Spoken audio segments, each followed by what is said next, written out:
Linukad mo kagad ah. Kalamunyog ah. Para sa inyo. Wow. Bay, na ginagawa mo, bay? Talbos ng talbos ng batuan. Ito ang ihalo natin. Luto Okay na yan. Dami yan. Ito na. Yan. Tara.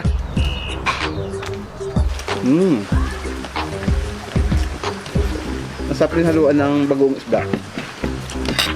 Nag-level up yung lasa, tapos may anghang. Pili.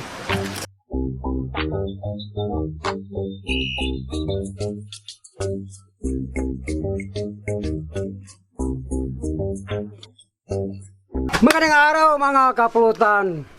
Ngayon nga araw mga kapulutan, magluto po ng kalangkang. Meron tayo ng baboy. Ito ang mga sangkap natin. Hindi ko na sabihin. Mamaya ko na sabihin. Mag-start tayo sa bawang sibuyas ay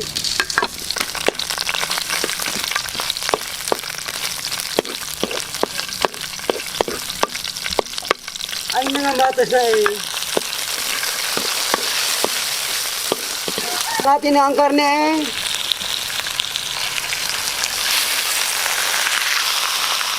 Mga kabutan, nagisa na natin yung mayos. Maglagay tayo ng water at tubig. Palambutin natin yung ating karne. Maglagay naman tayo ng dagat nga uga at tuyo. Medyo ito malambot na mga kaputan ng ating karne. Maglagay tayo ng talbos ng batuan. Sabay bubog. Malambot na mga kaputan ng ating talbos ng batuan. Maglagay tayo ng soy.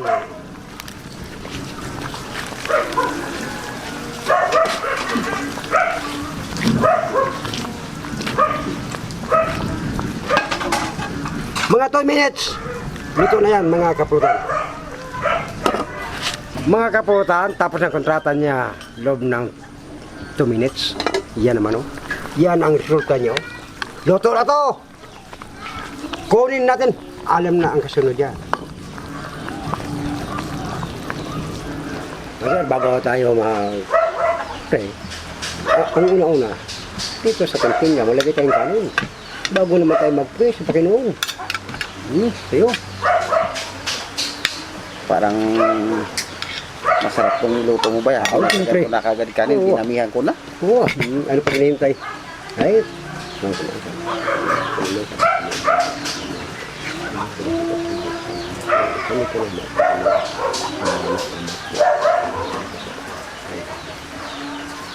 Ano tawag sa luto mo ba? kanangka. Kalangkang? Kangkangkang. Ano paghihintayin mo ko?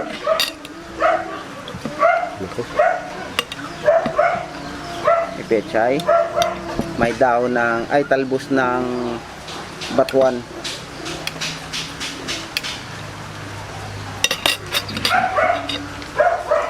Ang batuan mga kapulutan, iyan ang pampaasim ng mga taga Western Visayas.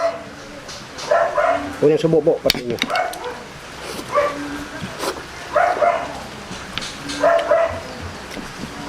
Pangdalawa, sa akin na.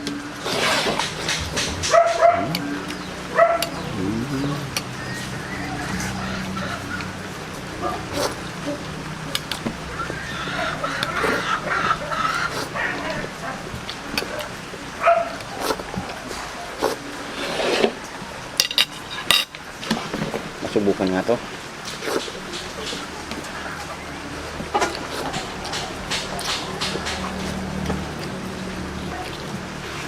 Parang sinigang May konting asim. Master.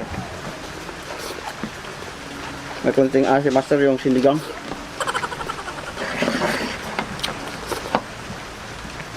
Bagoong. Master, masarap yung bagoong. Nilagyan ko yan, master, ng ng sili.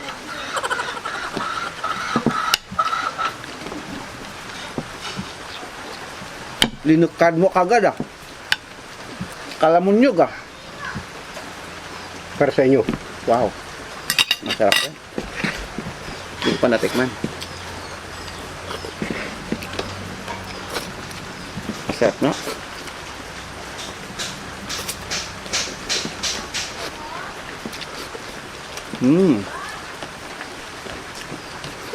Masarap rin haluan ng bagong isda. Nag-level up yung lasa, tapos may anghang. Really? Sabaw.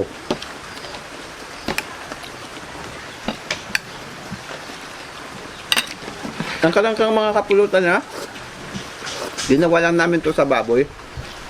Pero dapat sa bibi, pato, manok nyo gawin.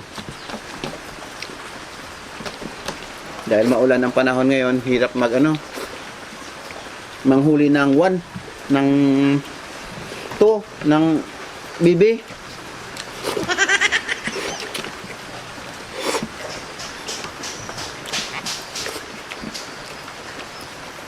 Kaya ang ginawa namin,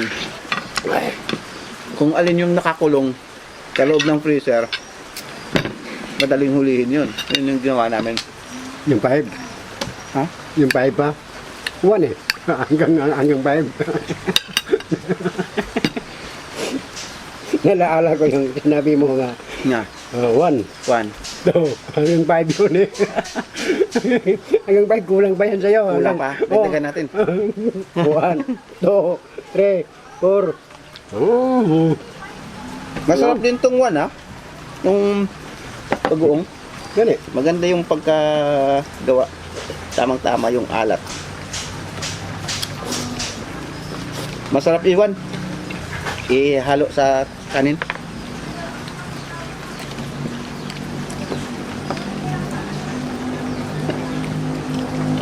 Ito mga kapulutan yung 1, yung taba. Wow.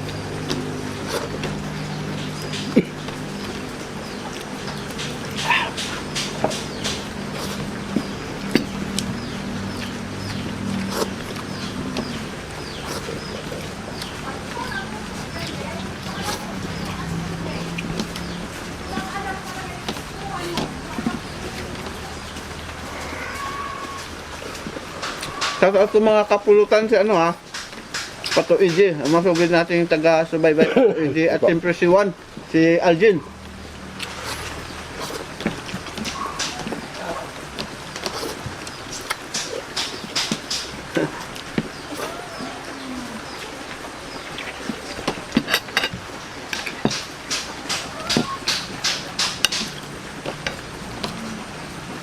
Sarap ng luto mo, no? Siyempre, ako pa.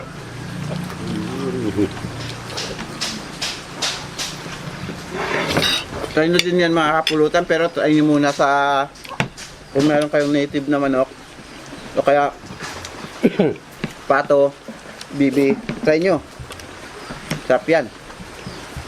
Para kayong naglaga na may konting asim. Ito yung pagkain na pwedeng ulam, pwede ring pulutan. Pagka bibi, buo nyo na. O kaya yung yung manok, yung buo lang. Kung pangpulutan ang gusto nyo. Kagaya nung ginawa namin dito sa sa baboy, buo lang, hindi namin hiniwa-hiwa.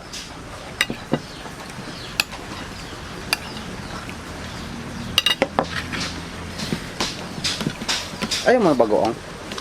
May allergy ka? Makati yung ulo ko. Ha? Makati. Once nga kumain ko yung mag-uong. Sabagay yun, no? Oo nga naman eh.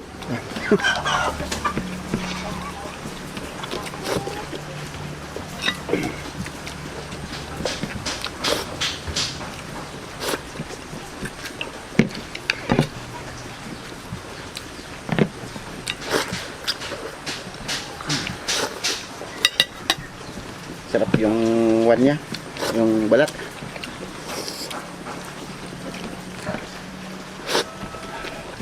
Yan mo ng bagoong para may lasa, tapos kanin.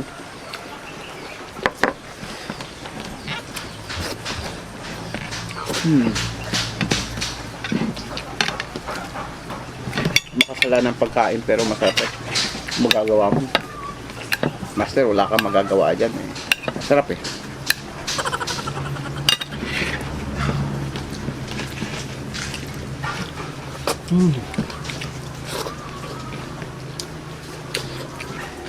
Masarap talaga yung mga ganitong one, yung mga pagkain pag umuulan.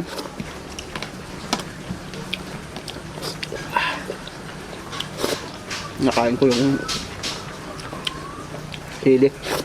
Lalong sumarap yung one, yung bagong isda.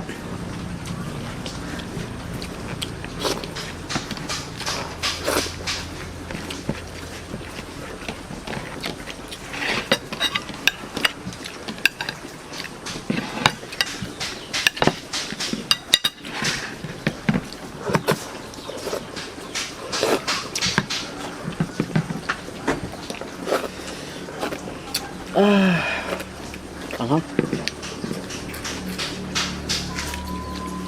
Maraming salamat mga kapulutan. Sana po hindi kayo po magsawa sa pulutang Guliyat. Maraming salamat sa buong mundo.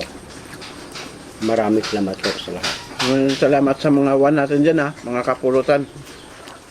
At